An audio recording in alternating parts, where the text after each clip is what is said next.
గా నేర్చుకోవాలా? అప్టాక్స్ తో మా ఉచిత లైవ్ వెబినార్లలో చేరండి. ఆల్గో ట్రేడింగ్ కేవలం 10 రూపాయల బ్రోకరేజీ అందుబాటులో ఉంది. ఇప్పుడే అకౌంట్ ఓపెన్ చేయండి.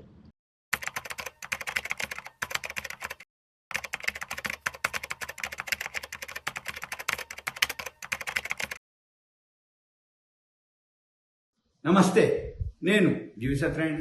ఈరోజు ఈ వీడియోలో రాజేష్ ఎక్స్పోర్ట్స్ అన్నమాట. షేర్ మార్కెట్లో బాగా వెలిగినటువంటిది. అది ఎందుకు హై నుంచి లోకి వచ్చిందో చూద్దాం. ఒక 2 డేస్ నుంచి ఈ రాజేష్ ఎక్స్పోర్ట్స్ మీద బాగా రావడం జరిగింది. ఏం జరిగిందో చూద్దాం. సెబీ ఏదైతే ఈ రాజేష్ ఎక్స్పోర్ట్స్ మీద భారీ అకౌంటింగ్ మోసాలు జరిగినాయనే ఆరోపణలతోటి సెబీ వాళ్ళు చర్యలు తీసుకోవడం జరిగింది. దాంతో ఈ రాజేష్ ఎక్స్పోర్ట్స్ షేర్ ఏదైతే ఉందో లోయర్ సర్క్యూట్కి రావడం జరిగింది. ఈ అంటే ప్రతికూల వార్తలు అంటే రాజేష్ ఎక్స్పోర్ట్స్ మీద ఏవైతే న్యూస్ ఉన్నాయో వాళ్ళు ఏం చెప్పారు, సెబీ ఏమన్నది, ఎందుకోసం అది కంటిన్యూగా లోయర్ సర్క్యూట్కి వస్తుందో చూద్దాం. సెబీ ఆరోపణలు ఏంటిది, వీళ్ళు అంటే సెబీ ఏం చర్యలు తీసుకుంటుంది. 15.15 లక్షల కోట్ల రూపాయలు తప్పుడు ఆదాయం చూపించారు వీళ్ళ బ్యాలెన్స్ షీట్, ప్రాఫిట్ అండ్ లాస్లో. వీళ్ళ profit and loss balance sheet పట్టికలో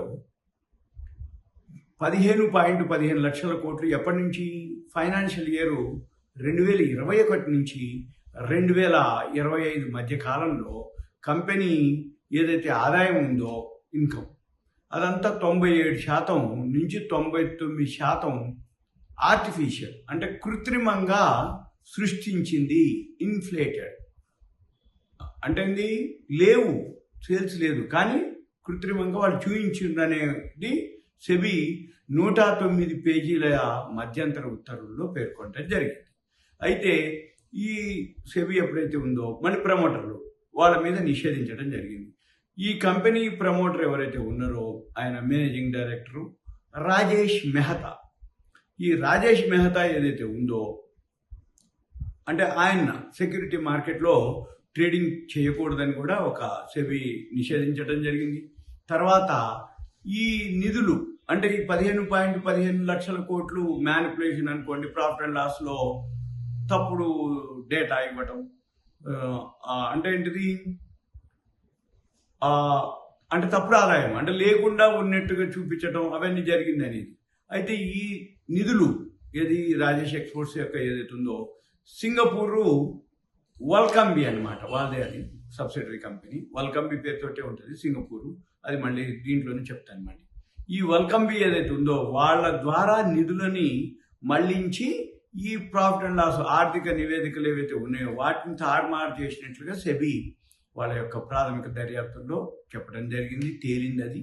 ఇక తర్వాత ప్రజెంట్ మళ్ళీ ఈ తాజా ఆడిట్ చేయాలి అంటే దీనికి సంబంధించి ఏదైతే ఉందో ఇప్పుడు మళ్ళీ సమగ్ర దర్యాప్తు కోసం ఒక కొత్త ఫోరెన్సిక్ ఆడిటర్ని నియమించాలని కూడా సెబీ ఆదేశించడం జరిగింది. ఇక తర్వాత ఇది మన మార్కెట్ మీద ఎలా ఉంటుంది ఇన్వెస్టర్ల మీద. అయితే ఈ రాజేష్ ఎక్స్పోర్ట్స్లో మెయిన్ పెద్ద వాటాదారు ఎవరై అంటే ఎల్ఐసి, లైఫ్ ఇన్సూరెన్స్ కార్పొరేషన్. వాళ్ళు అందులో ఎక్కువ శాతం పెట్టుబడి పెట్టడం జరిగింది. వాళ్ళు సుమారు 10.8%, 10 నుంచి 11%, 10.89% అనమాట. అంత పెట్టుబడి పెట్టారు అందులో వాటాలో. ఏది ఎల్ఐసి పెట్టుబడులు ఏవైతే ఎల్ఐసి దగ్గర ఉన్నాయో ఆ ఫండ్స్ని అందులో పెట్టడం జరిగింది. దీంతో ఎల్ఐసి ఏదైతే ఈ బ్యాడ్ న్యూస్ వచ్చిందో ఆటోమేటిక్గా ఎల్ఐసి షేర్ పడిపోతుంటుంది.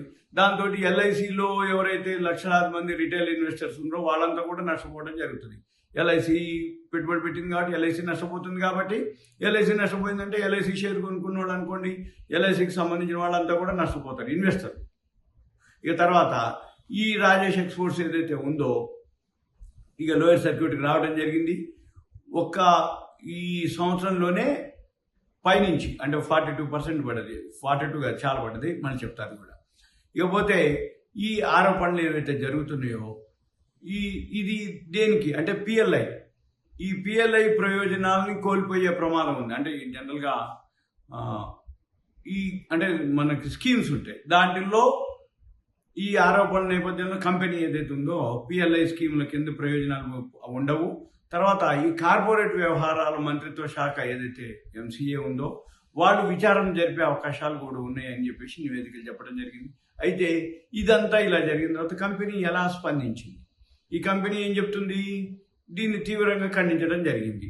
అయితే వాళ్ళు ప్రకటించినటువంటి ఆదాయ వివరాలు ఏదైతే ఉందో వాళ్ళు సెబీ తోటి కమ్యూనికేషన్ గ్యాప్ అంటే సమాచారం లోపం జరిగింది అనేది దాంతో ఈ పరిస్థితి వచ్చిందని చెప్పడం జరిగింది. దాంతో వాళ్ళు రాజేష్ ఎక్స్పోర్ట్స్ వాళ్ళు ఈ విషయం చెప్తుంటారు అనమాట. అయితే దీనిపైన అంటే ఈ ఏదైతే ఉత్తర్వులు ఉన్నాయో దాని మీద ఒక సమయం ఉంటుంది, ఒక 21 రోజుల సమయం ఉంటుంది ఏది దానికి రిప్లై ఇవ్వడానికి. అయితే మనం ఇక ఈ రాజేష్ ఎక్స్పోర్ట్స్ అనే కంపెనీ ఏం చేస్తుంది, అసలు ఎవరు ఏంటిదో ఒక్కసారి కంపెనీకి వెళ్తే ఇది 1100 నుంచి 100 రూపాయలకు వచ్చింది. అంటే ఎంత పడిందో చూసుకోండి. ఓన్లీ 10%లోనే ఆ షేర్ అంతా కూడా ట్రేడ్ అవ్వడం జరిగింది. రోజు లోయర్ సర్క్యూట్కి రావడం జరిగింది. ఈ బ్యాడ్ న్యూస్ వచ్చాక ఇంకా కూడా లోయర్ సర్క్యూట్కి వచ్చేస్తుంది అనమాట ఆ షేర్. ఇప్పుడు ఈ రాజేష్ ఎక్స్పోర్ట్స్ ఎవరు ఏంటిదో చూద్దాం. ఈ రాజేష్ ఎక్స్పోర్ట్స్ ఏదైతే ఉందో వీళ్ళు ఈ సింగపూర్ అనమాట. అంటే వీళ్ళు వరల్డ్లోనే లార్జెస్ట్ జ్యువెలరీ అనమాట మ్యానుఫ్యాక్చరింగ్ యూనిట్.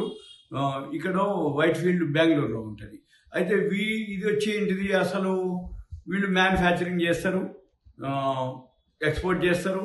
దీనికి సంబంధించిన ఏది జ్యువెలరీకి సంబంధించింది అన్నమాట. వీళ్ళు ఇదంతా ఏదైతే ఉందో ఇది ఎప్పటి నుంచి ఉంది, సుమారుగా అంటే 1100 నుంచి షేర్ ఇప్పుడు ఇవాళ అయితే లోయర్ సర్క్యూట్కి రావడం జరిగింది.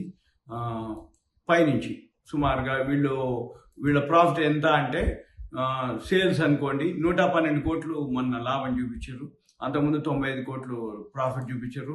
ప్రమోటర్ స్టేక్ వచ్చి 54.55% ఉంది. ఎఫ్ఐఎల్ స్టేక్ వచ్చి 14.26% ఉంది. దీంట్లో మ్యూచువల్ ఫండ్స్ వచ్చి 10.8% ఉంది. మన పబ్లిక్ వచ్చి 20.39% ఉంది. ఈ డిఐఏలు మళ్ళీ ఏదైతే 10.8 ఉందో అందులో మనం ఎల్ఐసి కూడా ఉంటుంది.